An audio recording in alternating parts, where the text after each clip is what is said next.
മലയാളികൾ ഉൾപ്പെടെ തീപിടുത്തത്തിൽ മരിച്ച മുഴുവൻ ഇന്ത്യക്കാരുടെയും മൃതദേഹങ്ങൾ ഉടനടി നാട്ടിലേക്ക് അയക്കാൻ സാധിച്ചതിന് കുവൈറ്റ് അധികൃതർക്ക് നന്ദി പറഞ്ഞ പ്രവാസികൾ അസാധാരണ വേഗത്തിലായിരുന്നു മുഴുവൻ നടപടിക്രമങ്ങളും. കുവൈറ്റ് അമീറിന്റെ നിർദ്ദേശപ്രകാരം ആഭ്യന്തര ആരോഗ്യ വകുപ്പ് മന്ത്രിമാരാണ് മുഴുവൻ പ്രവർത്തനങ്ങൾക്കും ചുക്കാൻ പിടിച്ചത്.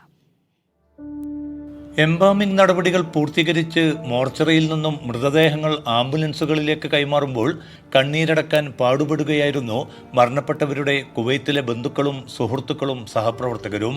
ഒരേ കെട്ടിടത്തിൽ അത്യാഹിത നേരത്ത് ഭാഗ്യം കൊണ്ട് മാത്രം രക്ഷപ്പെട്ട സഹപ്രവർത്തകരും കരച്ചിലടക്കാൻ വല്ലാതെ തന്നെ പാടുപെട്ടു.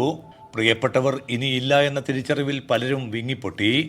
ഇതിനിടയിലും മൃതദേഹങ്ങൾ ഉറ്റവരിലേക്ക് എളുപ്പം കൈമാറാൻ കഴിഞ്ഞതിൻ്റെ ആശ്വാസത്തിലാണ് കുവൈത്തിലെ സാമൂഹിക പ്രവർത്തകർ.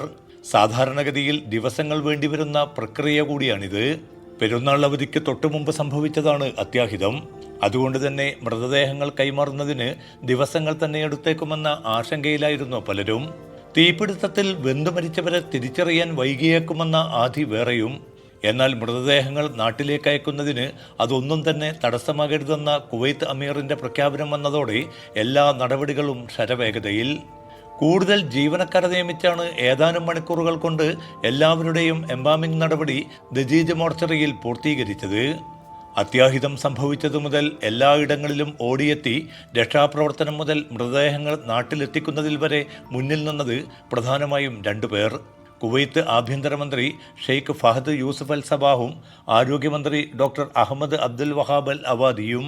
കേന്ദ്ര വിദേശകാര്യ സഹമന്ത്രി കീർത്തിവർദ്ധൻ സിംഗ് നേരത്തെ തന്നെ കുവൈത്തിൽ എത്തിച്ചേർന്നതും മികച്ച ഏകോപനം സാധ്യമാക്കിയ ഘടകമാണ്. കുവൈത്തിലെ ഇന്ത്യൻ അംബാസഡർ ആദർശ് സോയ്ക്കയും ഉദ്യോഗസ്ഥരും നടത്തിയത് വലിയ കഠിനാധ്വാനം.